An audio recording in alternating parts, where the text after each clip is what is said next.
Nakabalik na sa Subic, Zambales ang 4 na bangkang kasama sa civilian mission ng atin ito sa West Philippine Sea. Sabay na dumaong sa Subic Fish Port sa Zambales ang FV Patty at FV John bandang hating gabi.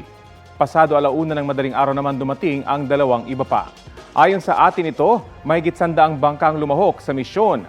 Bukod sa paglalagay ng boya, namigay rin sila ng mga pagkain at langis sa mga mangingisda roon. Ayon sa grupo, itinuturing nilang matagumpay ang kanilang misyon.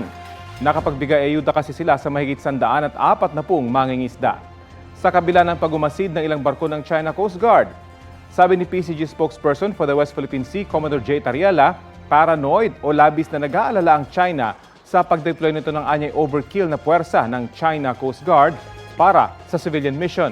Anya, yun daw ang pinakamaraming deployment ng Coast Guard vessels. Kapuso, alamin ang maiinit na balita. Bisitahin at mag-subscribe sa GMA Integrated News sa YouTube. Sa mga kapuso abroad, samahan nyo kami sa GMA Pinoy TV at sa www.gmanews.tv.